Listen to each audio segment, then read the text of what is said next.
우리가 죽는 게 참 싫은 이유는 두려움 때문에 그렇습니다. 두려움, 막연한 두려움이 있어요. 죽고 난 다음엔 도대체 어떤 세상이 펼쳐질 것인가. 그런데 제가 말씀드렸듯이 죽고 난 다음에 우리는 천당에 가요. 네. 왜 천국에 가느냐면은 이 추운 날 그 눈길을 마다 않고 여기 와서 이렇게 쪼그리고 앉아서 강의 듣겠다 그러는 여러분들은 슬기로운 처녀들이에요. 네. 기름 종지에 기름이 오늘 또 한 방울 또 모아진 거예요. 네. 그러니까 여러분들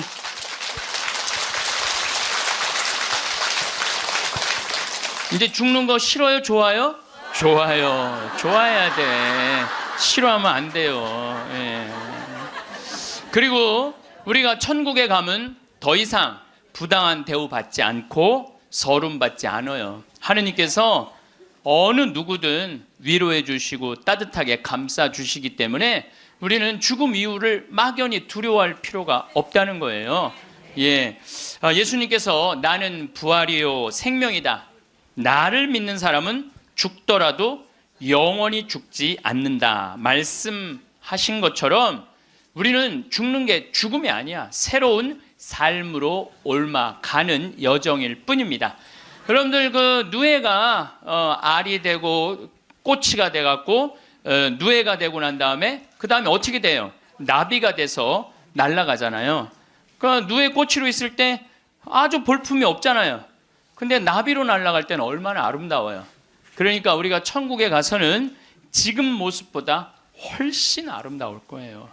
그랬더니 어떤 분이 딱 미국에서 강의를 하는데 맨 앞에서 강의를 열심히 듣던 분인데 굉장히 뚱뚱해요. 그런데 그분이 손을 들더니 신부님 나도 천국에 가면 날씬해지고 아름다워집니까? 그렇게 물어보더라고요. 그래서 제가 이렇게 대답을 했어요. 날씬하게 될지는 모르지만 아름답긴 할 거다. 아름답긴 할 거다. 어쨌든 우리가 두려움이 막연한 두려움이 있어요. 근데 하느님을 믿는 우리들은 죽는 것에 대한 두려움 가질 필요 없어요. 하느님께서 우리를 천국으로 초대해 주실 것이고 예수님이 뭐하러 이렇게 십자가에 힘들게 못 박혀 돌아가셨어요. 많은 사람들을 구원하시기 위하여 돌아가신 거예요. 여러분들은 그 부활신앙을 믿어야 돼. 우리 그리스도인들에게 최대의 신앙의 핵심은 부활신앙이에요. 내가 나비보다 훨씬 아름다운 모습으로 부활할 거라는 이 믿음. 그래도 죽는 게 싫어. 뭐 때문에 그래? 생이별 때문에 그래. 생이별. 아무리 죽어서 천당 간다 하더라도 이 세상에 죽으면 더 이상 사랑하는 아내 볼 수 없고 남편 볼 수 없고 자식 볼 수 없고 부모님 볼 수 없기 때문에 이 생이별, 죽음 때문에 생이별이 되는 거예요. 죽으면 더 이상 사랑할 수도 없고 사람으로서 도리도 못하고 내가 누리고 싶은 호강도 못 누리고 이 세상에서 고생만 하다가 죽는 게 싫은 거예요. 그래서 여기 계신 분들 중에 죽기 직전에 후회하지 말고 죽기 전에 내가 뭘 할 걸 그런 거 후회하지 말고 혹시 돈 100억 정도 있는 분들은 한 10억, 20억만 놔두고 80억은 쓰세요. 맛있는 것도 사 먹고 여행도 다니고 그러면 되지. 제가 요즘 바빠서 텔레비전은 거의 못 보지만은 BBC에서 아주 재미난 프로그램을 해요. 영국 BBC에서 백만장자가 자기 신분을 감추고 아주 힘들게 사는 동네에 들어가는 거예요. 그래서 거기서 정말 열심히 사는 사람을 찾아내는 거예요. 찾아내서 이 사람이 백만장자인데도 불구하고 자기도 가난한 것처럼 해서 그 사람이 정말 열심히 살고 성공할 수 있는 가능성이 있으면은 한 달, 2달 같이 지내다가 마지막에 깜짝 선물을 해주는 거예요. 당신 내가 커피숍 차릴 수 있도록 가게를 내주겠다. 이런 프로그램이 있어요. 그러니까 이 백만장자가 하는 거야. 백만장자가. 여러분들은 못하죠. 여러분들 누굴 커피숍을 차려줘. 백만장자가 하는 건데 제가 너무 감동적인 그 장면 하나는 그 무료 급식소를 봉사하는 사람이야. 그 무료 급식소를 운영하는 남자인데 백만장자가 들어와서 같이 급식을 해주는 거예요. 근데 이 사람은 뭐 무료 급식소를 하니까 휴가도 한 번도 못 간 거야. 자기 있는 거 다 끌어다가 했는데 백만장자가 마지막에 난 당신한테 감동받았다. 내가 앞으로 당신 무료 급식을 계속 할 수 있도록 돈을 대주겠다. 근데 더 기가 막힌 거는 가만히 보니까 봉투를 하나 더 줘요. 더 주면서 가만히 보니까 당신 무료 급식소 하느냐고 휴가 한 번을 못 갔는데 이거는 당신 자신을 위한 휴가 비행 티켓이고 호텔 예약권이다. 자신을 위해서도 휴가를 한번 가라. 막 저 그걸 보는데 막 가슴이 막 먹먹하더라고요. 그러니까 돈 많은 사람이 좀 그렇게 살았으면 좋겠어. 돈 많은 사람이 그렇게 살았으면 좋은데 우리나라 부자들은 그런 멋이 없어요. 근데 영국 BBC에서 그걸 하니까 미국에서도 요즘은 해요. 그래서 이 백만장자들이 어려운 사람들을 가서 계속 깜짝깜짝 그러니까 사회가 건강해지는 거예요. 우리가 죽을 때 돈 가지고 가는 거 아닙니다. 죽을 때 가지고 가는 거 땅, 재산 이게 아니에요. 공술의 공수거예요. 빈손으로 왔다 빈손으로 가는 거예요. 가지고 가지도 못하고 쥐고 그냥 이거 주려고 인간성도 버리고 나쁜 짓이란 나쁜 짓 다 골라하면서 죽는 사람들 보면 참 제가 보기에는 참 가슴이 아파요. 유병원 씨 그렇게 돈을 많이 모아놨다가 결국 죽을 때 돈 갖고 갔어요? 한 푼도 못 갖고 갔어요. 어떻게 했어? 다 놔두고 갔어요.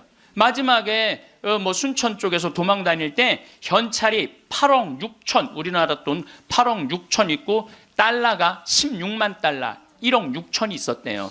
근데 그거 손도 못 댔어요. 마지막에 그 집에서 도망 나갈 때 이 가방에 마지막에 있었던 건 수쿠알렌 몇 알 딱 갖고 떠난 거야. 수쿠알렌 몇 알. 여러분들 죽을 때 돈 갖고 떠나는 게 아니에요. 우리가 죽을 때 뭘 갖고 가느냐면은 추억 갖고 떠나는 거. 추억. 내가 이렇게 인생을 돌아봐서 야, 난 정말로 즐거웠어. 나 정말로 행복했어. 이런 추억이 있는 사람이 죽을 때 행복하게 죽을 수 있어요. 여러분들도 가만히 인생 돌아봐서 즐거웠던 추억이 하나도 없어. 고생만 슉샬나게 한 추억밖에 없어. 그렇다면 여러분들 인생 잘못 사는 거예요. 오늘 추억이 하나도 없는 분들은 추억을 만드세요.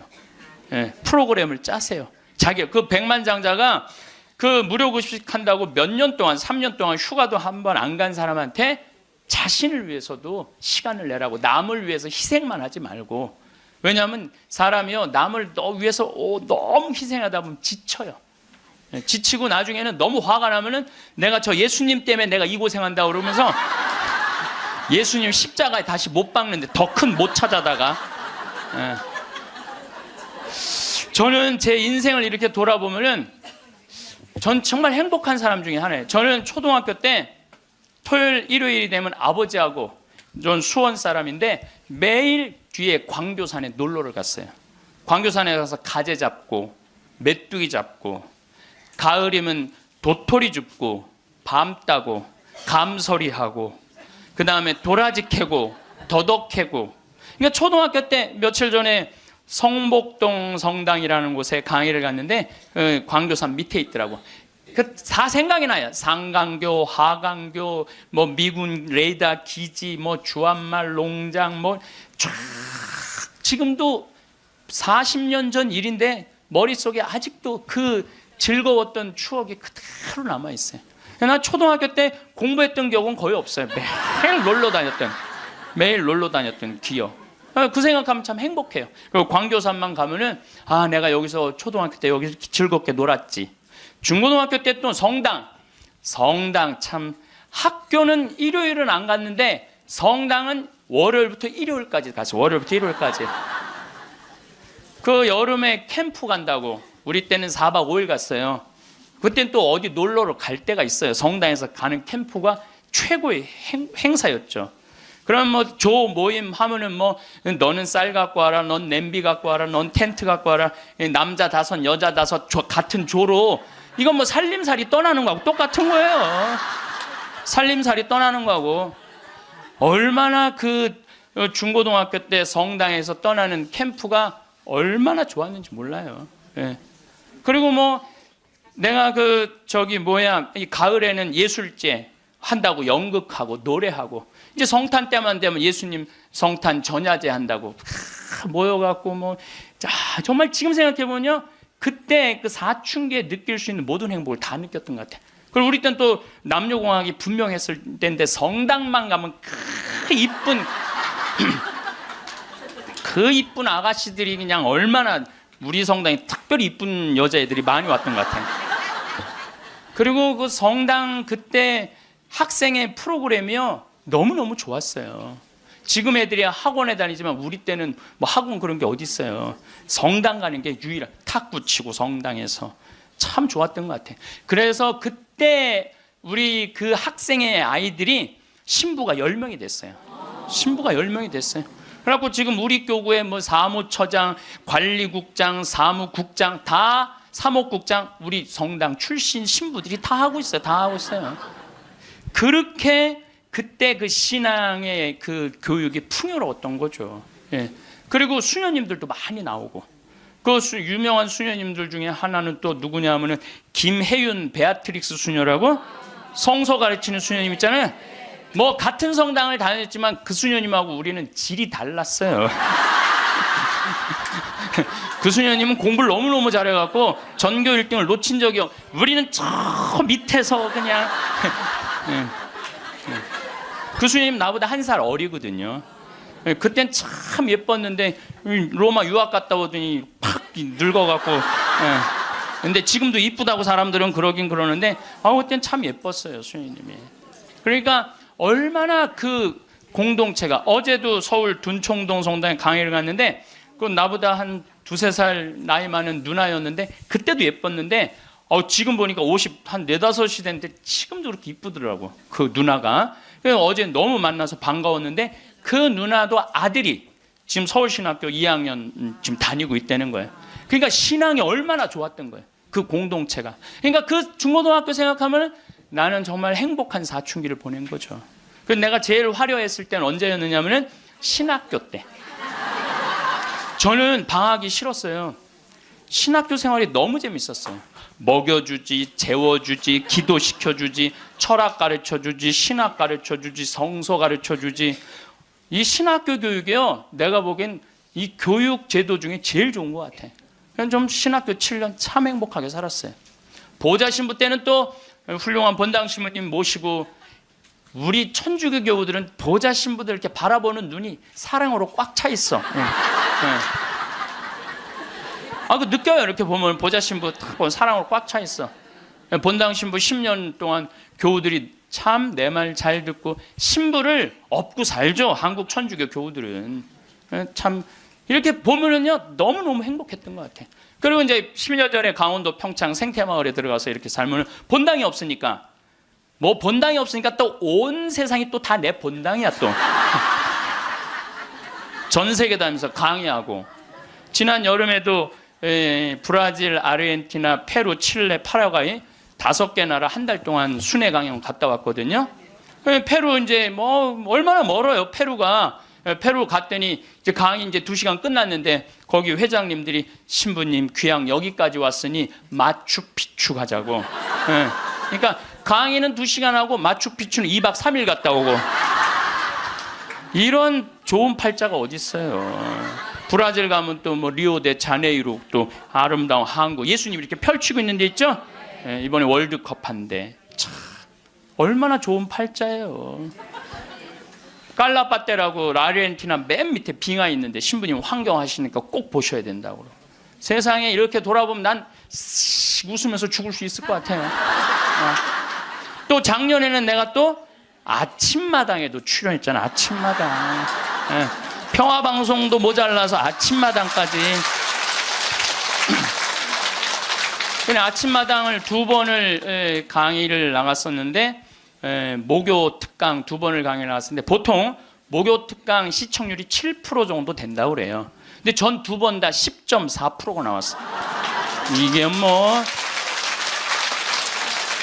물론 그 3.4%는 우리 천주교 교우들이 봐줘서 올라간 건지 내가 알고 있죠. 천주교 교우들이 봐줘서 올라간 거 알고 있는데, 나는 그 목요 특강 하려고 그러면 새벽 4시에 집에서 나와야 돼요. 새벽 4시에 이제 또 눈이 항상 오니까 겨울에, 작년에도 마지막 강의 12월 27일인가 나왔는데, 그 눈길을 헤치고 와서 이제 딱 가면은요, 여의도에 도착하면은 깜짝 놀랐어요. 여자 둘이서 달겨 들어가고 막 화장을 1시간 동안 하는 거, 화장을 1시간 동안. 평화방송은 생전 화장 안 해주는데 화장을 1시간 동안. 이제 그리고 이제 강의가 끝나고 이제 평창에 집에 들어갔는데 생태마을이 난리가 난 거야. 왜 그런가 했더니 그 강의를 들으면서 실시간 검색어가 1위였대요. 그리고 전국에 우리 교우들이 아니고 일반인들이 전화해갖고 거기 신부님 생태마을 자랑하는데 거기 가보고 싶다고. 근데 할머니 한 분이, 성당도 안 다니는 할머니가 전화해갖고 오늘 그 강의한 신부님 어쩜 그렇게 유쾌하고 우리 마음을 잘 아느냐고. 근데 그렇게 유쾌한 신부님이 아직도 전화해 되도록 왜 혼자 사느냐고. 그거 좀 장가 좀 보내라고, 그 직원들이. 아니, 저를 염려해 주는 게 우리 천주교 교우들만 염려해 주는 게 아니라 성당 안 다니는 할머니도 염려해 주니 이게 얼마나 행복한 신부예요. 그래서 이렇게 죽을 때 웃으면서 죽을 수 있을 것 같아. 난 정말 행복했다.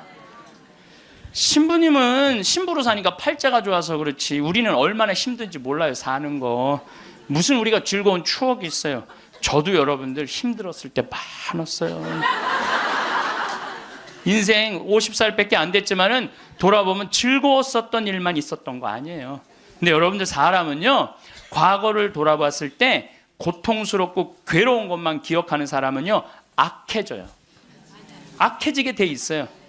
근데 즐거웠던 것만 의도적으로 기억하려고 하면 선해지게 돼 있어요. 저도 사기 많이 당했어요. 이 세상에 사기 쳐먹기 제일 쉬운 사람이 신부예요. 신부. 세상 물정 모르니까 사기도 많이 당했고 배신도 많이 당했어요. 그래갖고 아픔이 많았었어요. 근데 가만히 내 인생을 돌아보면 내가 사기당했을 때 내 상태가 어땠었냐면 욕심이 꽉 차 있었을 때.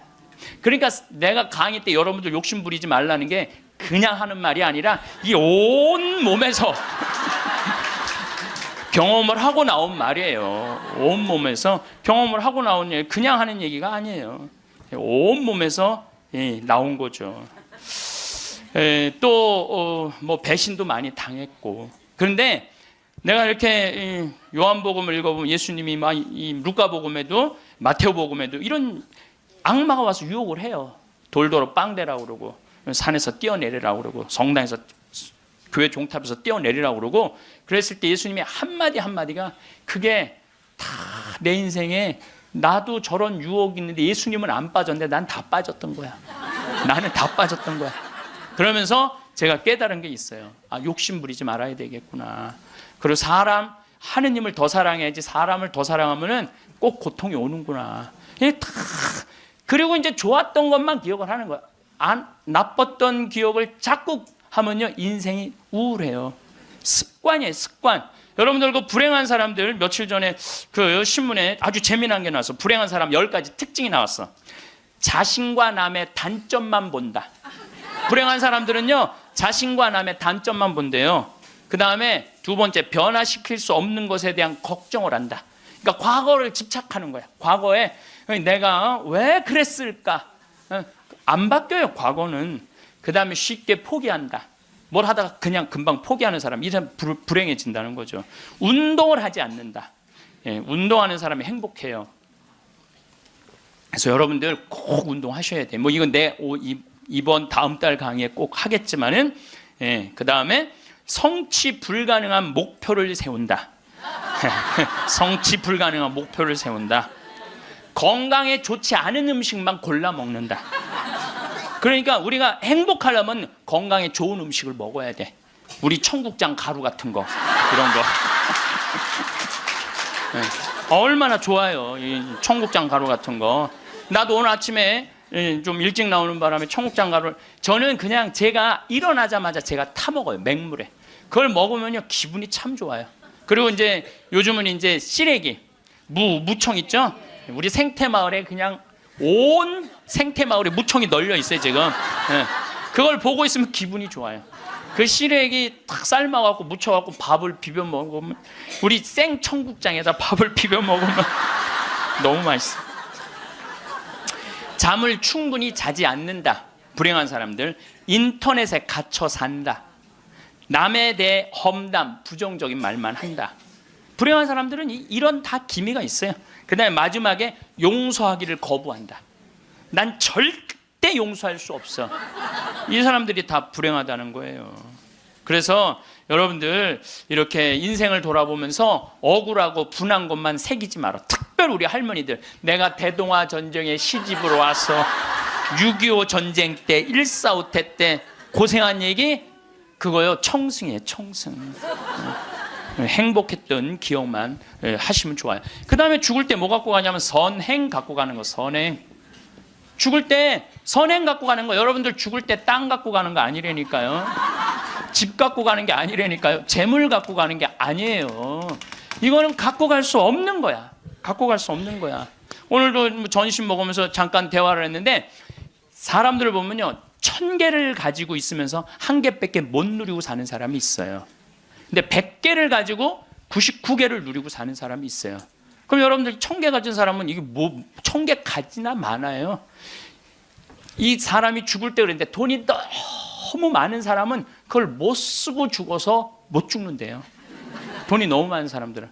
그러니까 쓸 수 있을 때 열심히 쓰라는 거예요. 두 번째로는 선행이야. 마태복음 25장에 예수님이 이런 얘기를 합니다. 오른쪽에는 양, 왼쪽에는 염소를 갈라놓고 이런 얘기를 해요. 내 오른쪽에 있는 사람들한테 내 아버지의 복을 받은 이들아, 와서 세상 창조 때부터 너희를 위하여 준비한 나라를 차지하여라. 너희는 내가 굶주렸을 때 먹을 것을 주었고, 내가 목말랐을 때 마실 것을 주었으며, 감옥에 갇혔을 때 찾아주었다. 그럼 의인들이 이렇게 말할 것이다. 주님, 저희가 언제 주님께서 굶주리신 것을 보고 먹을 것을 드렸고, 목마르신 것을 보고 마실 것을 드렸습니까? 언제 주님께서 나그네 되신 것을 보고 따뜻히 맞아 드렸고, 헐 벗으신 것을 보고 입을 것을 드렸습니까? 언제 주님께서 병드시거나 감옥에 계신 것을 보고 찾아가 배웠습니까? 그럼 임금이 대답할 것이다. 내가 진실로 너희에게 말한다. 너희가 내 형제들인 이 가장 작은 사람. 여러분들, 그래서 저는 이 단어를 참 요즘 많이 묵상을 해요. 내가 만나는 사람들 중에 작은 이들 가운데 한 사람에게 해준 것이 곧 나에게 해준 것이다. 가장 작은 이한테 해준 게 누구한테 해준 거야? 예수님. 이 지금 대한민국 사람들이 이 말씀을 새겨야 돼요. 돈 좀 벌었다고 작은 이들을 무시하는 이런 사회, 이 왼편 염소 쪽으로 가는 거예요. 여러분들 오른편 양쪽으로 가려면 어떻게 해야 돼? 작은 이들 중에 목마르고 헐벗고 배고프고 감옥에 갇히고 나그네 된 사람한테 따뜻하게 대해야 되는 거예요. 록펠러라고 있어요. 미국 부자. 이 사람 죽었는데 얼마나 부자냐면 1850년도에 태어난 사람인데 55살에 전 세계의 90%를 줘요. 세계에서 최고로 부자였어요. 55살에 이 사람이 불치병을 딱 판정을 받아요. 1년밖에 못 산다고. 1년밖에 못 사니 전 세계 최고의 부자인데 55세 1년밖에 못 사니 얼마나 기가 막혀요. 병원에서 탁 나오는데 이렇게 보니까 병원 정가운데 뭐라고 써 있느냐면은 받는 자보다 주는 자가 행복하다. 그거를 봐요. 그거를 보고 막 가슴에 전율을 느껴요. 어떤 전율을 느끼냐면 자기는 돈이 그렇게 많은데도 준 적이 없는 거야. 막 회사 병합하고 뺏고 막 이랬거든요. 아주 냉혈한이었어요. 예. 완전히. 그래갖고 가만히 나는 그 많은 돈 중에 준 적이 없네. 준 적이 없네. 여러분들 마음 가끔 이렇게 말하는 분들이 있어. 누가 나 좀 돈 좀 안 주나? 이 사람 불행한 거예요. 이 사람 무조건 불행한 거예요. 내가 누구 돈 좀 줘야지 이 사람이 행복한 거예요. 항상 얻어먹을 자세가 돼 있는 사람은 불행한 거예요. 주려고 그래야 돼. 주려고. 그래서 저는 본당 신부하면서도 교우들하고 밥을 먹어도 정말 내가 내가 냈지 교우들이 돈 못 내게 했어요. 왜냐하면 가만히 보면 교우들 먹고 살기 바쁜데 자식도 공부시키고 월세 세금 내기 바빠 죽겠는데 신부한테까지 돈을 뺏기면서 밥을 사주는 거예요. 이게 그래서 나는 내가 다 정말 많이 냈어요.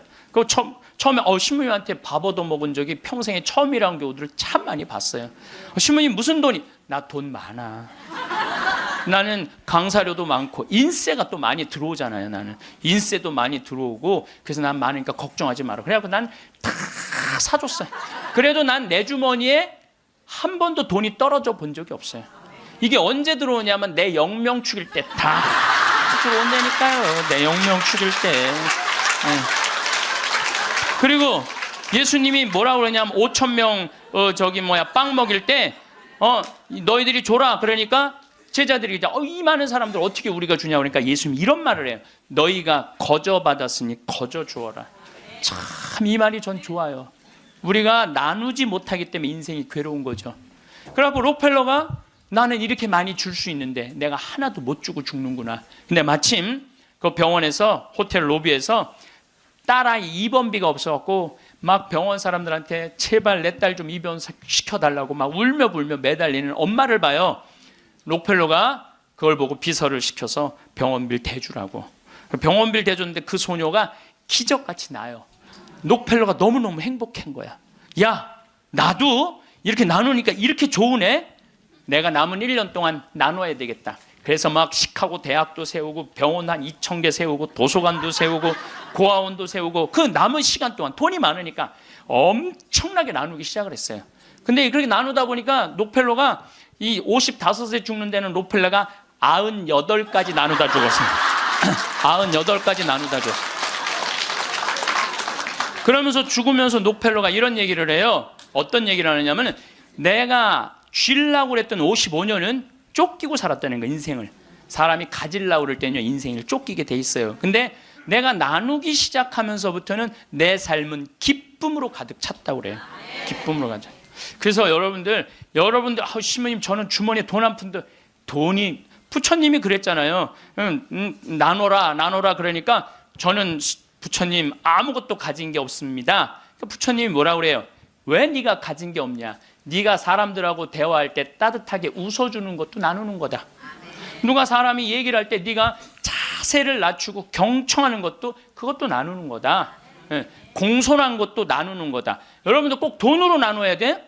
아니에요. 마음으로도 얼마든지 우리가 나눌 수가 있는 거예요. 저는 지난 월요일 날 너무너무 놀란 사건이 있었어요. 이게 참 신기해요. 성남에 사는 할머니, 할머니도 나이가 85, 할아버지는 90인데 나한테 40억을 들고 왔어요. 그래갖고 교구청에서 그 아주 서류를 다 해놨어. 법무사까지 다 와서 다. 그래서 어저께 그러니까 월요일 날 40억을 기증을 받았어요. 할머니가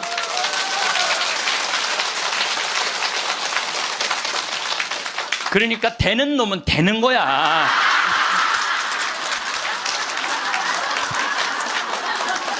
그래서 할머니한테 물어봤어요. 이 많은 돈을 왜 나한테 기증을 하느냐? 그랬더니 신부님 제가 강의를 듣는데 신부님이 잠비아에 농업대학을 세우고 싶다고 그런 게 있는데 대학을 세우는 건 또 내가 잠비아 농장 꾸미는 거하고는 또 다르잖아요. 근데 저 신부님이 지금 저렇게 열정적으로 일을 하는데 나는 이제 떠날 날이 얼마 남지 않았는데 근데 그래서 이제 신부님한테 기증을 하기로 했다고. 근데 할아버지가 더 멋있는 거야. 무엇이냐? 나한테 기증서 마지막 서류 등기 다 해갖고 왔어. 그래갖고 근데 지문이 안 나오는 거야. 나이가 많으시니까. 난 또 월요일에 처음 알았어요. 여러분들 좀 기증하려면 조금 젊었을 때 지문 나올 때 하세요. 지문 나올 때. 지문이 안 나오는데 한 10번을 하는데 10번 다 기쁘게 하시더라고요. 근데 할아버지가 이런 말씀을 하세요.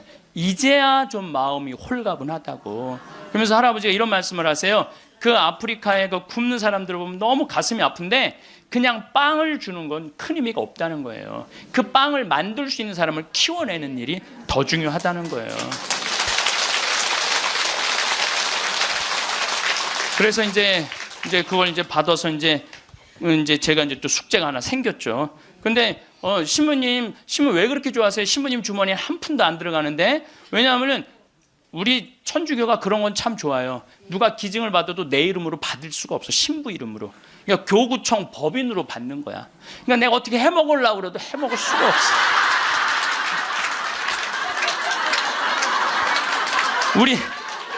우리 주교님 도장을 훔쳐야지 해먹을 수 있는 거니까. 주교님 도장을 훔쳐야지.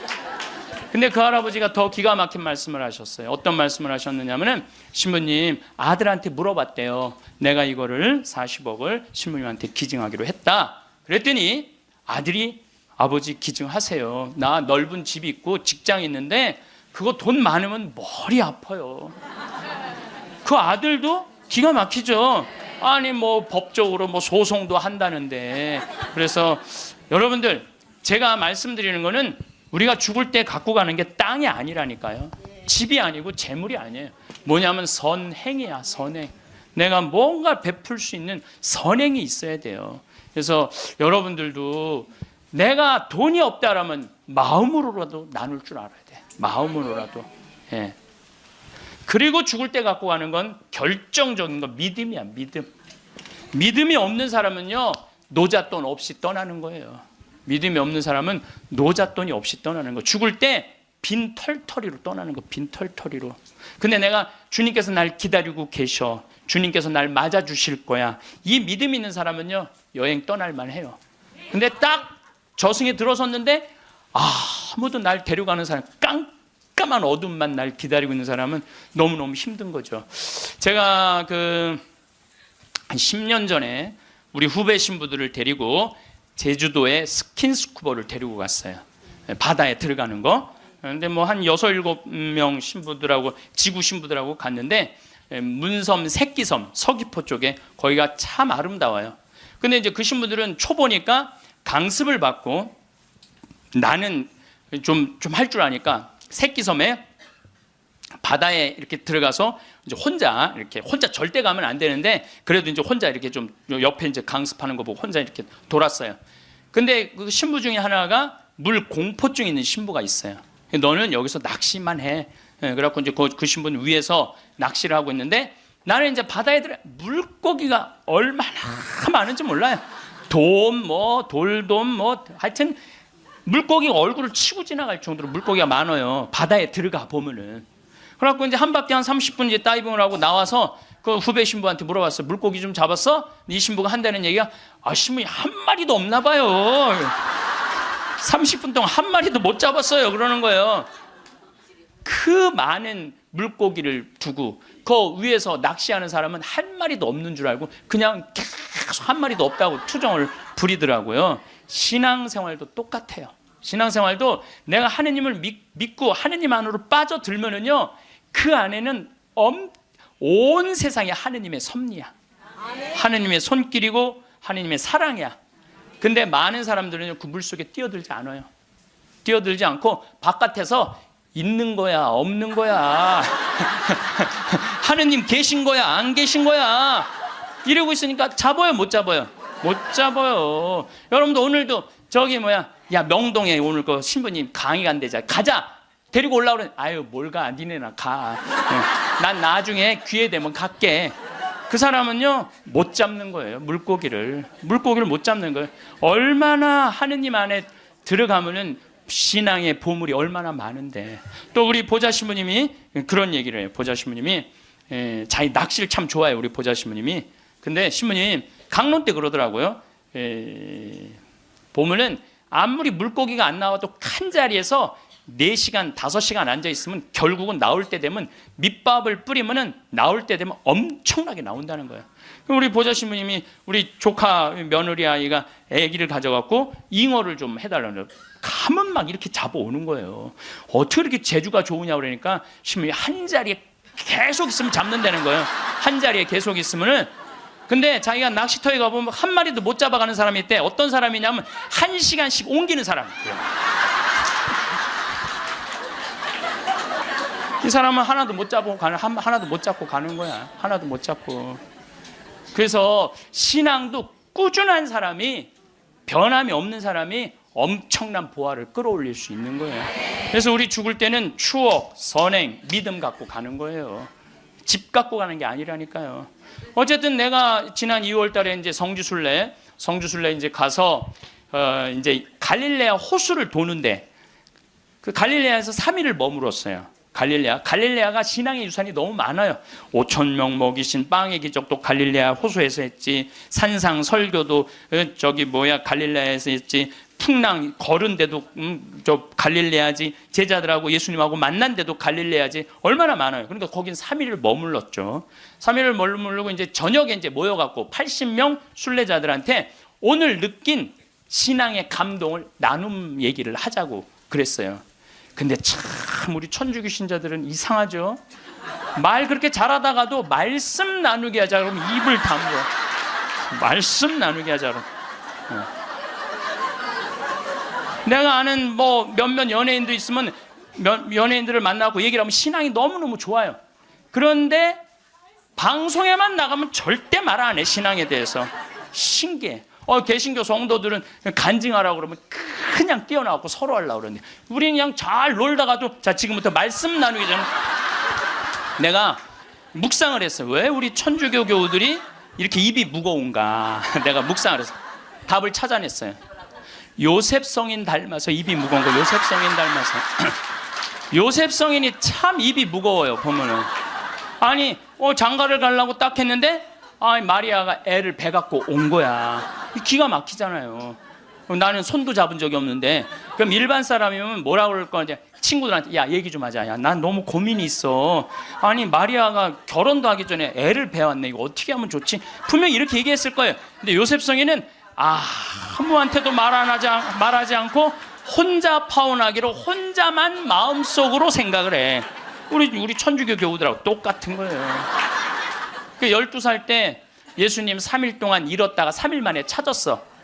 3일 동안 근데 나는 요셉 성인도 참 대단해요. 내 애도 아니고 그렇잖아요.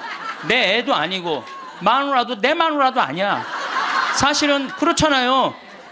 그런데 그 아이하고 그 엄마를 12년 동안 책임졌다는 건요. 보통 사람 아니면 못해요.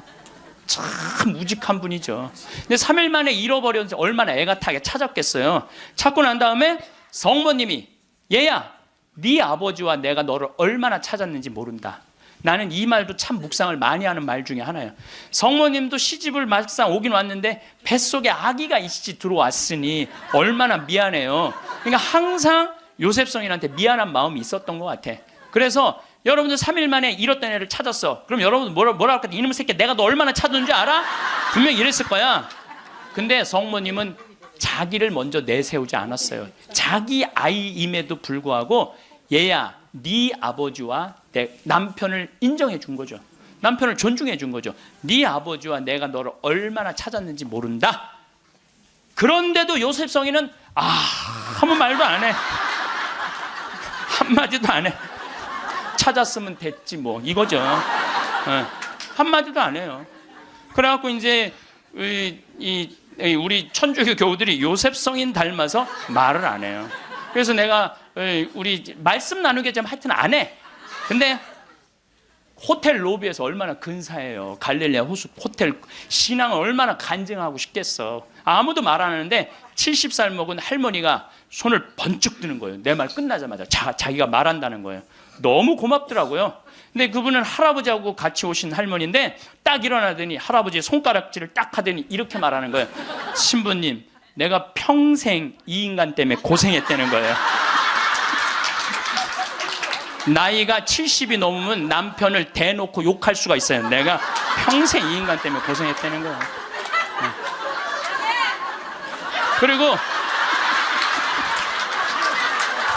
그리고 자기가 자식 셋 키웠는데 70이 됐는데 자기한테 자식들이 고맙다고 말 한마디 안 하고 남편이 그 잘난 반지 목걸이 한번 사준 적이 없다는 거예요. 속에서 우라통이 터지더래요. 내가 그렇게 고생을 해서 자식들을 키우고 남편 뒷바라지를 했는데 나의 고생을 알아주는 사람이 하나도 없더래. 갈비 먹고 싶을 때 와서 갈비 사주는 놈 한 놈도 없다는 거예요. 근데 어느 날 갑자기 내가 방송에서 나오더니 그러더래요. 늙어서 왜 갈비가 먹고 싶으면 자식이 사줘야 되냐. 그 지근성을 버려라. 갈비가 먹고 싶으면 내 돈으로 내가 가서 사 먹으면 되지. 그 자식이 사줄 때까지 기다리느냐. 무슨 돈으로 집 잡혀서 사 먹어라. 맨날 자식한테 섭섭하다고 그러지 말고. 그 얘기를 듣는데 이 할머니가 망치로 한 대 맞았대요. 지금 70살 넘은 할머니 할아버지들 중에 갈비가 먹고 싶다고, 여보 우리 갈비 먹고 싶다, 오늘 가서 갈비 사 먹자. 그리고 둘이 갈비집 가서 10만 원이나 된 돈 내면서 갈비 사 먹을 사람들이 얼마나 돼요? 그저 자식이 한번 사줘야지 그냥 한번 먹고 오는 거지. 그 돈 무서워서 벌벌벌벌 떨잖아요. 그러니까 자기를 위한 일을 안 하는 거예요. 이제는 여러분들 자기를 위한 일을 해야 돼요. 자기를 위한 일을. 어쨌거나 하여튼 이제 나도 이제 사 먹어야 되겠다. 집 잡혀서 그런 생각을 하는데 평화신문에 황창현 신부와 함께 떠나는 도보 성주순례가 딱 떴대. 그걸 보는 순간 이 할머니는 이거다 하고 이 할머니는 그냥 집을 팔았대. 그냥.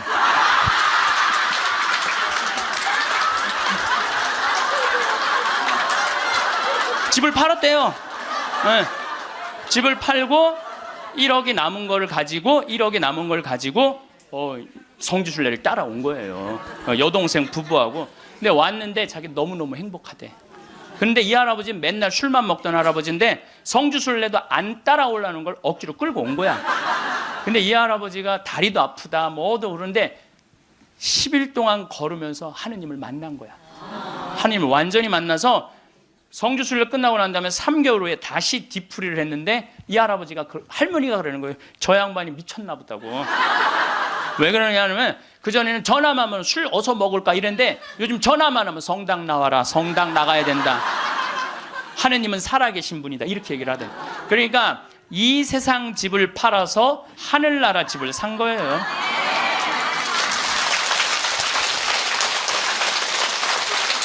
그러니까 여러분들도 제발 이 세상에 너무 얽매이고 연연하지 말라는 거예요.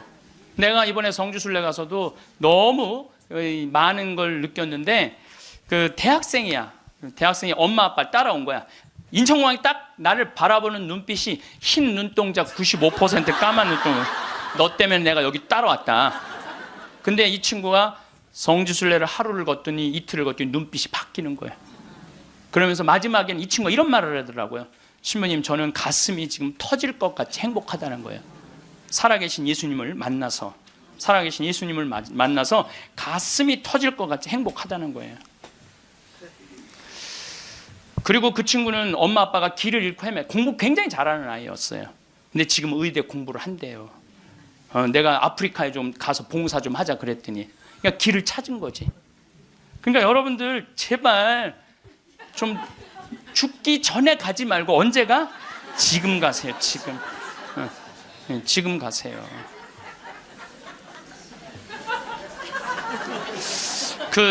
요 얘기만 하고 다음 강의로 넘어가겠습니다. 제 조카를 작년에 잠비아를 남자아이를 데리고 갔어요. 근데 얘가 갔다 오고 나서 말라리아가 걸렸어요. 근데 빈센트 병원에 입원을 했는데 빈센트 병원에서 자기네들은 우리 풍토병이 아니기 때문에 컨트롤 못 한다는 거예요. 그래서 여기 국립 의료원으로 끌고 왔어요. 죽기 일보 직전이었어요. 내가 조카 하나 죽이나 보다. 내가 내 평생에 그렇게 열심히 기도했는데 하나님 제발 살려주십시오. 그래서 안 돼갖고 서울대 병원에 유명한 의사도 해갖고 좀 어떻게 해갖고 어쨌든 하여튼 기도가 통했는지 살아났어. 근데 얘가 국립대학 다니다가 그거 끝나고 내가 대학을 때려쳤어요. 대학을 때려치고 삼촌 내가 죽기 직전까지 가보니까 내가 하고 싶은 거 해야 되겠어. 걔가 내 목소리하고 똑같아요. 그래서 뮤지컬 학과를 다시 간 거야. 요즘은 매일 뮤지컬 연극 지금 학교 다니면서 매일 공연하러. 이 아이는 나 볼 때마다 삼촌 나 너무 행복해. 그러니까 여러분들 사람이 죽기 전에 후회하는 게 뭐냐면 왜 내가 그걸 못 해봤을까, 이걸 후회한다는 거예요. 그러니까 이 얘기는 내가 다음 시간에 할 텐데 죽기 전에 후회하지 말고 지금 하라는 거. 지금.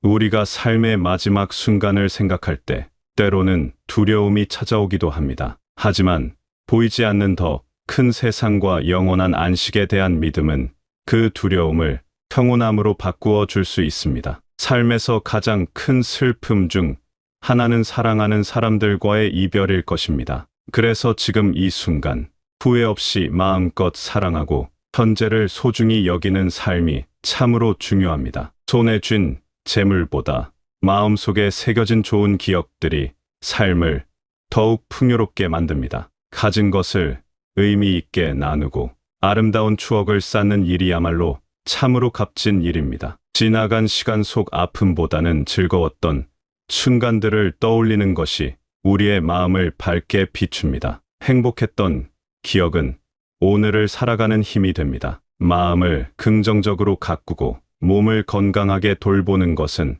행복으로 가는 길입니다. 맑은 생각과 건강한 습관이 삶에 새로운 활력을 불어넣어 줍니다. 세상을 떠날 때 우리가 가져갈 수 있는 것은 많지 않습니다. 오직 우리가 베푼 따뜻한 마음과 깊은 믿음뿐입니다. 나누는 삶에서 오는 기쁨은 그 무엇과도 바꿀 수 없는 소중한 보물과 같습니다. 자신의 것을 기꺼이 내어줄 때 진정한 행복이 우리 마음속에서 피어납니다. 깊은 믿음 안에서 살아 숨 쉬는 진리를 만나는 기쁨은 삶에 큰 위안을 줍니다. 지나간 날들을 아쉬워하기보다는 지금 하고 싶은 일을 하며 마음의 소리를 따르는 것이 중요합니다. 그렇게 하루하루를 채워나갈 때 삶의 여정 끝에서 사랑과 감사 그리고 기쁨의 마음으로 모든 순간을 평화롭게 마주할 수 있을 것입니다. 이러한 삶의 지혜를 다시 한번 생각하게 하는 오래된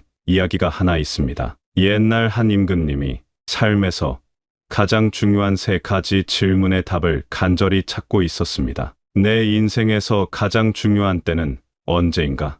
나에게 가장 필요한 사람은 누구인가? 그리고 세상에서 가장 중요한 일은 무엇인가? 하는 것이었습니다. 임금님은 이 답을 찾기 위해 많은 노력을 기울였습니다. 마침내 한 지혜로운 은자를 통해 얻은 답은 놀랍도록 명료했습니다. 가장 중요한 때는 바로 지금 이 순간이고 가장 중요한 사람은 지금 자신과 함께 있는 사람이며 가장 중요한 일은 지금 곁에 있는 그 사람에게 선을 베푸는 것이라는 깨달음이었습니다. 이 이야기처럼 우리의 삶은 아득한 미래나 이미 흘러간 과거에 있는 것이 아닙니다. 바로 지금 우리 곁의 사람들과 나누는 따뜻한 마음과 사소한 선행 속에 삶의 깊은 의미와 행복이 담겨 있음을 되새기게 됩니다. 이러한 마음으로 오늘을 살아간다면 매 순간이 더욱 소중하고 의미 있게 다가올 것입니다. 이처럼 소중한 지금을 더욱 아름답게 가꾸는 일은 어쩌면 아주 작은 마음가짐에서 시작될 수 있습니다. 아침 창가에 스며드는 햇살 한 줄기, 길가에 소박하게 피어난 들꽃 한 송이, 고운 오랜 벗과 나누는 담담한 이야기 한 자락에도 삶의 기쁨과 감사는 숨쉬고 있습니다. 무심히 지나칠 수 있는 일상의 순간들 속에서 작지만 분명한 행복을 발견하는 눈을 뜨는 것, 그것이 바로 지금을 충만하게 사는 방법일 것입니다. 우리가 삶을 통해 꾸준히 나누는 작은 친절과 따뜻한 사랑은 보이지 않는 씨앗과 같습니다. 당장은 그 열매가 보이지 않을지라도 그 씨앗들은 우리도 모르는 사이에 주변으로 널리 퍼져나가 누군가의 마음에 작은 위안과 희망을 전해줍니다. 훗날 우리가 이 세상을 떠나며 남길 수 있는 가장 값진 보물은 화려한 업적이나 쌓아둔 재산이 아닐 것입니다. 그것은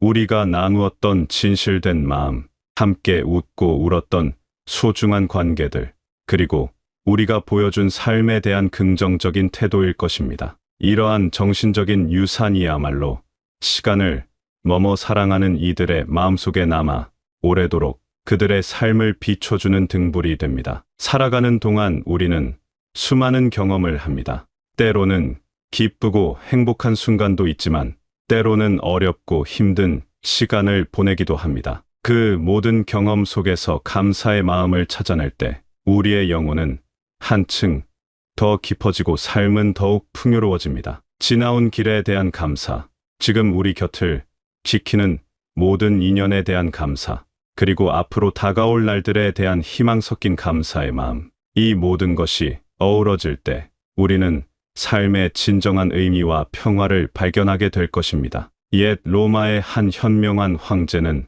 아침에 눈을 뜰 때마다 살아 숨쉬고 생각하고 사랑할 수 있다는 것이 얼마나 귀한 특권인지를 되새기라고 말했습니다. 이처럼 매일 우리에게 주어지는 하루하루가 얼마나 소중한 선물인지를 깨닫는 마음에서부터 진정한 행복은 조용히 피어납니다. 그렇게 보낸 하루하루가 모여 우리의 인생이라는 한 편의 이야기가 완성됩니다. 여기서 중요한 것은 그 이야기가 얼마나 길었는가가 아니라 얼마나 의미 있고 아름다운 내용으로 채워졌는가 하는 점일 것입니다. 또 다른 옛 현자는 인생은 연극과 같아서 길이가 중요한 것이 아니라 연기가 얼마나 훌륭한가가 중요하다고 했습니다. 비록 짧은 인생이라 할지라도 그 안에 사랑과 선행, 그리고 작은 기쁨들이 충만하다면 그 자체로 이미 훌륭하고 가치 있는 삶이라 할 수 있습니다. 날마다 우리가 베푸는 작은 친절과 따뜻한 말 한마디가 몸에 밴 습관이 될 때 우리의 삶은 저절로 그윽한 향기를 풍기게 됩니다. 일찍이 위대한 사상가 아리스토텔레스도 훌륭함은 하나의 행동이 아니라 습관이다 라고 통찰했습니다. 거대한 산을 옮기는 일도 결국 작은 돌멩이 하나를 꾸준히 옮기는 데서 시작되듯이 우리의 하루하루를 가치 있게 만들고 삶 전체를 아름답게 가꾸는 것 역시 일상 속에서의 소박하지만 꾸준한 실천들입니다. 이러한 실천들이야말로 우리 삶을 더욱 깊고 풍요롭게 만드는 가장 확실한 길이 될 것입니다. 물론 우리가 걸어온 인생길이 언제나 평탄하고 햇살만 가득하지는 않았을 것입니다. 때로는 예기치 않은 폭풍우의 옷깃이 젖기도 하고 짙은 안개 속에서 방향을 잃은 듯 막막한 순간들도 있었을 것입니다. 마음속 깊이 간직한 아쉬움이나 문득 밀려오는 쓸쓸함에 잠 못 이루는 밤도 있었을지 모릅니다. 하지만 기억해야 합니다. 그 모든 풍파를 견디고 수많은 계절을 지나 오늘에 이르렀다는 사실만으로도 당신의 삶은 이미 충분히 의미 있고 존경받을 만합니다. 세월의 강을 건너며 얻은 지혜와 마음의 깊이는 그 무엇과도 바꿀 수 없는 소중한 자산입니다. 때로는 거친 물살에 휩쓸리지 않으려 애썼던 기억들이 오늘을 살아가는 단단한 뿌리가 되어주기도 합니다. 그 깊어진 마음으로 세상을 바라보면 젊은 날에는 미처 보지 못했던 삶의 다채로운 아름다움과 소중한 가치들이 더욱 선명하게 보일 것입니다. 당신이 살아온 모든 순간, 당신이 나누었던 작은 미소와 따뜻한 눈빛 하나하나가 누군가에게는 빛이 되고 위로가 되었을 것입니다. 혹여 마음이 지치고 힘겨울 때는 애써 괜찮은 척하기보다 잠시 모든 것을 내려놓고 고요히 자신의 마음을 들여다보는 시간을 가져도 좋습니다. 따스한 차 한 잔을 마시거나 창가에 기대어 하늘을 보거나 혹은 마음을 울리는 오래된 노래 한 곡을 듣는 것도 좋습니다. 그런 작은 쉼표들이 모여 다시금 잔잔한 평화와 내일을 살아갈 작은 용기를 가져다 줄 것입니다. 이러한 내면의 평화는 마치 은은한 달빛처럼 주변을 부드럽게 비추며 삶의 수많은 경험들이 한데 모여 이룬 깊은 지혜와 함께 그 자체로 아름다운 빛을 발합니다. 그리고 그 평화 속에서 우리는 지나온 길 위에서 만났던 수많은 인연들과 우리가 세상에 남긴 작은 온기들을 떠올릴 수 있습니다. 마음 깊은 곳에 소중히 간직한 함께 나누었던 웃음소리와 따뜻한 격려, 정겨운 이야기들은 시간이 흘러도 빛바래지 않는 영롱한 보석처럼 남아 삶의 고비마다 잔잔한 힘과 용기를 북돋아 줄 것입니다. 직접적인 만남이 줄어든다 해도 마음과 마음으로 이어지는 교감은 시간과 공간을 넘어 계속될 수 있음을 기억하는 것도 큰 위안이 됩니다. 당신은 결코 혼자가 아닙니다. 밤하늘의 수많은 별들이 각자의 자리에서 홀로 빛나는 듯 보여도 실은 서로 은은한 빛을 나누듯 눈에 보이지 않는 따뜻한 연결들이 언제나 당신의 삶을 감싸고 있습니다. 당신이 세상에 정성껏 새겨온 깊은 발자취, 기쁨과 슬픔의 순간들이 어우러져 짜인 다채로운 삶의 이야기들, 그리고 변함없이 당신을 향해 있는 소중한 이들의 따뜻한 사랑과 응원의 마음들이 마치 밤하늘의 길잡이 별처럼 영원히 당신 곁에서 빛나고 있음을 부디 잊지 마십시오. 삶이라는 긴 여행길의 아름다운 저녁 노을이 온 세상을 감싸는 듯한 고요한 시간 속에서도 창가에 스며드는 햇살 한 줌의 따사로움이나 우연히 마주친 작은 들꽃 한 송이의 청초함에서 여전히 새로운 아름다움을 발견하고 향긋한 차 한 잔의 온기 속에서 소박하지만 깊은 기쁨을 누릴 수 있는 당신의 귀한 오늘 하루하루를 온 마음을 다해 응원합니다.